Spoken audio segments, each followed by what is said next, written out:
Gente, eu tô aqui no meu consultório de São Paulo, me perdoa essa marquinha, é por conta da máscara que eu tava usando até agora, né? Eu tenho percebido alguns alunos me questionarem se ele já tá pronto para fazer a primeira pigmentação, né? No meu vídeo anterior, para quem já assistiu, eu coloquei para vocês que eu aprendi num dia e aí no dia seguinte eu já me arrisquei, já fui lá e já fiz a minha primeira pigmentação. E a consequência da sua pigmentação não ficar boa já logo naquela primeira vez é muito baixa, porque é só você fazer outras vezes, você não precisa ter medo, você faz a pigmentação, se a cor não ficar ideal, o tamanho não ficar ideal, como eu sempre coloco nos treinamentos, errando para claro e errando para menor, você tem sempre a possibilidade de fazer um retoque e conseguir melhorar esse resultado, né? Então, vamos lá, deixa eu dar algumas dicas práticas para você fazer a sua primeira tatuagem da sua vida depois de você ter aprendido tudo e treinado em pele artificial.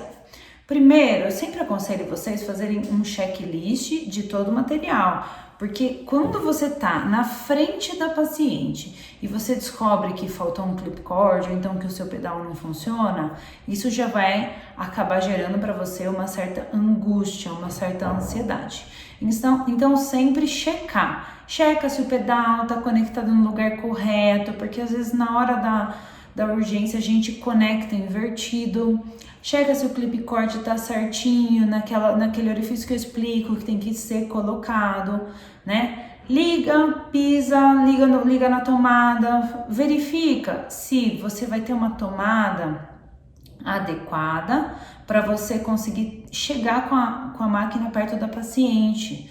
Porque parece uma coisa boba, mas às vezes eu já tive essa dificuldade, a tomada é muito longe, então precisaria ter uma extensão, ou até o tipo de entrada da tomada e voltagem. A maior parte das fontes que a gente compra, ela é bivolt, mas eu já tive vez de trazer uma máquina para treinamento até e ela ser 110 e Jundiaí a 220 e a gente teve essa questão, né? Então sempre verificar tudo isso antes, porque é claro que a gente treina em casa, mas na hora de fazer a gente vai fazer no consultório, né? Então você vai chegar, vai atender a paciente, passa anestésico, e aí você tem meia hora para resolver todas essas questões. Checa se a máquina está funcionando bem, coisinhas baratinhas, tipo clip cord, pedal. Eu aconselho você ter mais de um, não custa, sabe? Ter todo o material, mais de uma agulha, mais de um batoque esterilizado.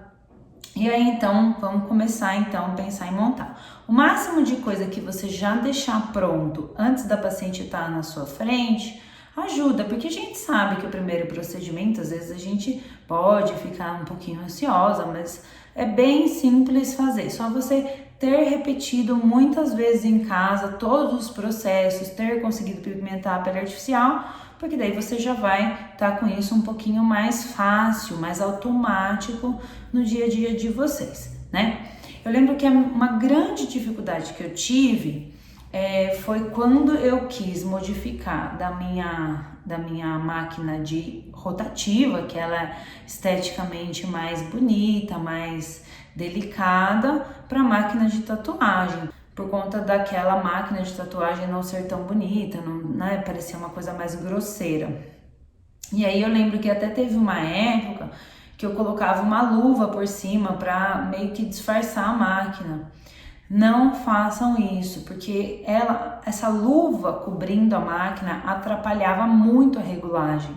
E aí eu ficava tentando regular com a luva por cima e às vezes a luva entrava entre a molinha dianteira e o parafuso, ou então entre, né, o batedor e as bobinas, e aí ela parava de funcionar, daí eu ia tentar regular, ela ficava frouxa e aí eu começava a ficar nervosa.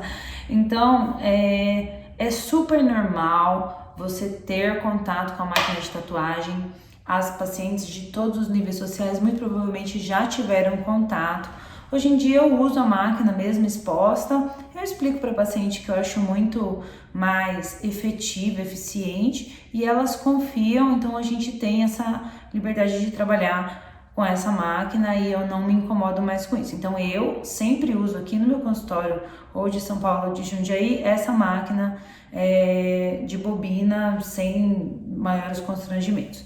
Então a regulagem da máquina é possível sempre ser feita antes da paciente estar na frente. Agora, eu aconselho vocês montarem a máquina na frente das pacientes, porque ela gosta de ver que você abriu uma agulha, uma biqueira exclusiva para ela, né? Que você obviamente não está reutilizando nenhum material, né? Até a escolha dos pigmentos, você fotografa a paciente antes de passar o anestésico e quando você vai fazer, você já tem na sua cabeça todos os pigmentos que você vai colocar no batoque. Você pode inclusive deixar os frasquinhos separados dos demais, junto com a vaselina, e quando você vai, então, tá com a paciente na frente, você pinga cada um deles, assim, um pouquinho em cada batoque, para ela ver que o procedimento dela está sendo feito com toda a esterilização necessária, com todos os cuidados necessários, para ela ter um bom resultado com muita segurança, né?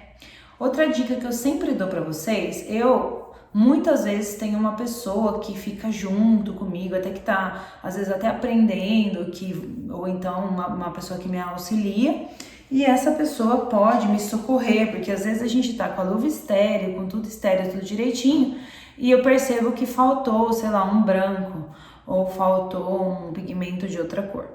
Então, pensem nessa possibilidade, pelo menos agora no começo, caso vocês não tenham essa pessoa que possa ajudar, sempre deixar pingadinho um branco, sempre pingar também um castanho um pouco mais escuro do que o que vocês planejaram usar, um vermelho um pouco mais escuro, eventualmente mais claro, né? Tenta completar o batoque de vocês com as cores para você cercar todas as possibilidades, né? Eu acho que não vale a pena economizar em pigmento, porque muitas vezes a gente joga fora o pigmento porque venceu os 3 meses, né? E nem usa. Então vale a pena você sempre deixar um pouquinho de pigmento extra para você não passar, não ficar ansiosa com isso, né? Ansiosa com isso. Sempre as 2 gases, 2 pacotinhos de gás e fazer um checklist, então, ter uma caneta para marcar a paciente e, se possível, já deixar o material de curativo ali fácil, né? Eu tenho o hábito fiz o procedimento, uma outra coisa, né, que você sempre pode deixar ali pertinho para uma eventualidade é o anestésico, porque às vezes pode ser necessário o anestésico no meio do procedimento, o paciente que fez quadrante ou o paciente que é mais sensível, né? E deixar o material de curativo, que é o Adaptic, a gás, o Micropor, para a hora que acabar o procedimento você já fazer o curativo na paciente, né? Então, esses são protocolos que a primeira vez você vai precisar pensar, a segunda vez você vai precisar pensar, mas depois vai ficando automático, né?